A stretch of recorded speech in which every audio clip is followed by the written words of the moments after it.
السلام عليكم ورحمة الله وبركاته دمانتين ولا ليل سودوادا ما آمنيسا ودن كير gobolka mudug ayaa ah dalka labaad ee adduunka ugu sareeya dhoofinta qudaarta wax soo saarka xoolaha kaas oo sanadkii ka sameeya 150 bilyan oo dollar wadankan yar aan walaalayaal ka hadlayno waa wadanka Holland amse Netherland oo Soomaali badan ay garanayso wadankan ayaa ah dalka labaad ee dhulka ugu yar haysta ee adduunka quudiya ee Mareykanka kaliya uu ka horeeyo markay noqoto dhoofinta wax soo saarka sida baradhada basasha caanaha hilibka waxyaalahaas oo dhan soo saara wadankan yar walaalayaal waxa lagu sheegaa juqraafi ahaan dhulkiisu inuu 34,000 kiiloomitir ka yar yahay kaas oo laba jeer uu ka wan yahay gobolka Bari sidoo kale gobolka Gedo laba jeer wax ku dhow uu ka wan yahay sidoo kale Galgaduud Mudug Sanaag dhul badan ay ka wan yihiin wadankan yar ayaa walaalayaal adduunka wuxuu u dhoofiyaa iyo gobolada Yurub oo kale maxay wadamada Yurub oo kale wuxuu u dhoofiyaa wax soo saar aad iyo aad u tiro badan waxa la yiri xoolihiisa kaliya ay wuxuu ka sameeyaa sanadkii 25 bilyan oo dollar ayuu ka sameeyaa isagoo caqabado badan ka jiraan oo dhul kooban haysta oo cimilo adag ay ku nool yihiin ay haddana yihiin wadan yar oo adduunka wax soo saarka inta leeg ku soo biiriyay inaga bulshada Soomaaliyeed ka ahaan maxay ka baran karnaa maxay dhulkeena ka maalgashan karnaa maxay u la tartami karnaa maxay sameyn karnaa insha Allah talooyin badan oo ku saabsan waxyaalaha iyagu sameeyeen iyo waxyaalaha inagu ay hirgelin karno ayaan muuqaalkan aan idin kula wadaagayaa intaana guda galin waxaan jeclaan lahaa muuqaalkan inaad like saartid sidoo kale qof markaa raba inuu wadankii maal gashado oo beeraha iyo xoolaha raba inuu maal gashadana inaad la wadaagtid si uu dhiirigelin iyo wax soo saar beenay sameyn karno uga tusaale qaato muuqaalkan walaalayaal wadankan yar ee Holland waa dhul aad iyo aad u yar oo gobolo badan oo Soomaaliyeed ay ka wan yihiin waa wadanka adduunka ugu horumarsan xagga wax soo saarka beerista waxay leeyihiin jaamacadaha adduunka number 1 ka ah ee cilmi baarista ugu sareeya wax soo saarkeeda yani ka shaqeeya oo seed iyo abuur iyo dad cilmi leh soo saara waxay wadankan walaalayaal wax ku beeraan greenhouse-yada in badan waxaad aragteen aanoo sigariyaan greenhouse ka hadlaya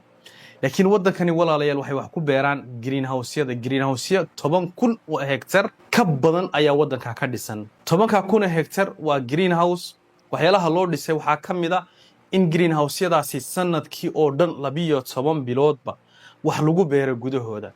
oo wax soo saarku aanu istaagin sidoo kale in greenhouse-yadaasi ay isticmaalaan boqolkiiba 90 wax ka yar oo boqolkiiba 10 ay biyaha isticmaalaan adduunka hadduu 10 litir isticmaalo iyagu 1 litir oo biyo ah ay greenhouse-yada ku isticmaalaan sidoo kale daawooyinka beeraha lagu buufiyo pesticide-ka ama sunta ah ama yani cayayaanka lagu la dagaalamo iyo cudurrada boqolkiiba 97 ma isticmaalaan 3% ay ka isticmaalaan marka dalag iyo wax soo saar caafimaad badan ay adduunka u soo saaraan oo teknolojiyada greenhouse-ka ay u fududeynayso inta walaalayaal marka laga yimaado waxay wadankani soo saaraan sanadkii 1 milyan iyo bar tan oo basala waxay soo saaraan 1 milyan oo tan oo yaaniyo ama tabaandha ah oo 2 bilyan iyo bar dollar ama ilaa 2 bilyan oo dollar ay ka sameeyaan 1 bilyan oo cheese ah intaas oo caanaha iyo xoolaha hilibkooda kaliya ay 25 bilyan oo dollar ayay sanadkii dhoofiyaan wax soo saar ahaan sidoo kale waxa la yiri 2024kii 159 bilyan oo dollar ayuu ahaa dakhliga wax soo saar ee xagga beeraha iyo xoolaha ah ee adduunka ay u dhoofiyeen haddaba dhul baaxadiisu markaas 34 kiiloomitir ay ka yar tahay oo wax soo saarka inta leeg Mareykanka kaliya uu ka horeeyo oo ay ku soo saareen teknolojiyada greenhouse-ka iyo cilmi baarisyada ay sameeyeen waxaa la dhahaa dhulka cabirka halka eekar loo yaqaano halka eekar iyagu 20 tan oo qudaar ay ka soo saaraan 20 tan halka eekar ee banaanka ku yaala adduunka Afrika ahaan ama celcelis ahaan laga soo saaro 9 tan taas oo ay adduunka ugu horumarsan yihiin waa wadanka adduunka baradhada iyo basasha ugu badan dhoofiya weeye haddaba wadanka yar inaga bulshada Soomaaliyeed ahaan maxay kaga dayan karnaa inagu ilaahay wuxuu siiyay 9 milyan oo hektar oo dhul la beeri karo oo waqti kasta sanadkii oo dhan qorax haysta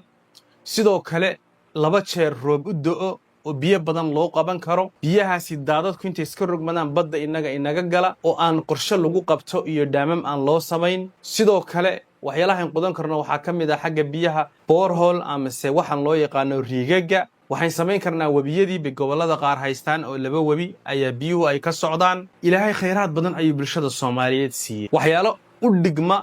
basasha ay Holland dhoofinayso iyo baradhadaas iyo yaanyada iyo ubaxyada ay dhoofinayso ayay haystaan oo Soomaaliya caan ku tahay adduunka Soomaaliya waxay u dhoofin jirtay mooska muuska ayay u dhoofin jirtay sidoo kale sinsinta ayaa la dhoofin jiray sidoo kale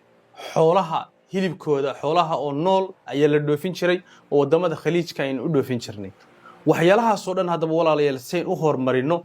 waxyaalaha in inagu ay beeri karin ma jirto wadankeenu wuxuu ku tiirsan yahay in caana booraha loo soo dhoofiyo caana booraha wadanka intaas oo $100 milyan oo dollar lagu soo dejiyo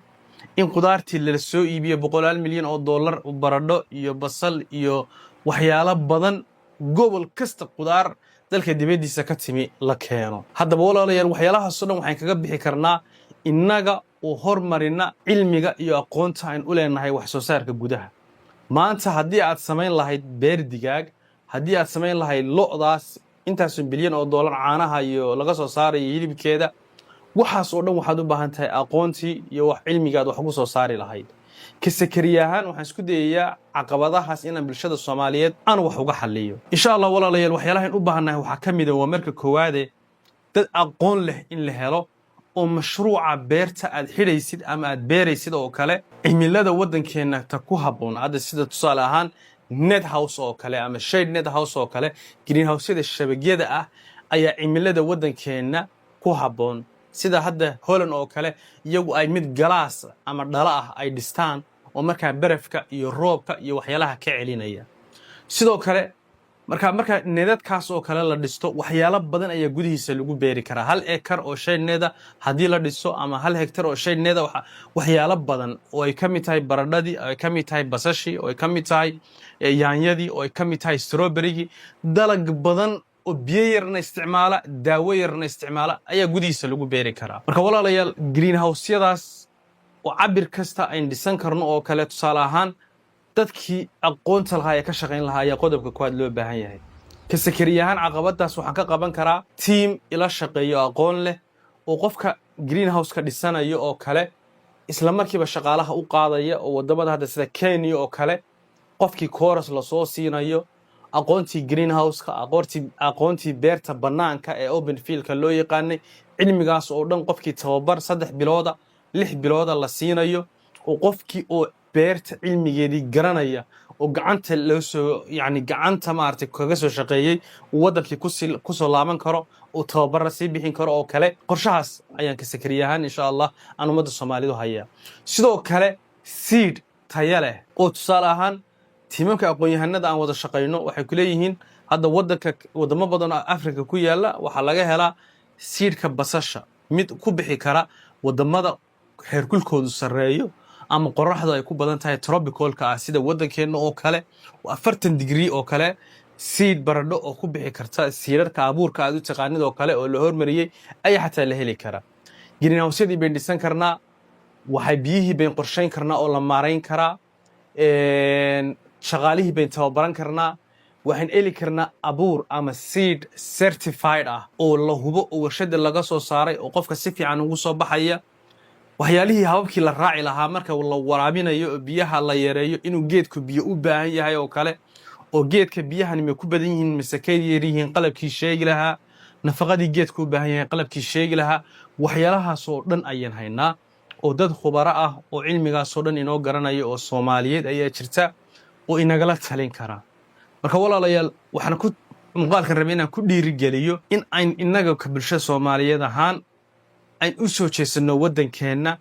oo biyaha ay ka faa'iideysano roobka wabiyada biyaha dhaamamka iska qulqulaya biyaha soo dhan inay ka faa'iideysano ceelasha waxa soo dhan in la qorsheeyo in greenhouse fiican la dhisto oo cayayaanka iyo waxyaalaha soo dhan inaga yareeyo oo sanadkii oo dhan wax lagu beeri karo all year round oo in qudaar indeterminate ah wax soo saar badan gudahooda lagu sii beeri karo arrimahaas oo dhan ayaan walaalayaal insha Allah wax ka qaban karnaa waxaan jeclaan lahayn bulshada Soomaaliyeed ku dhiirigeliya muuqaalkan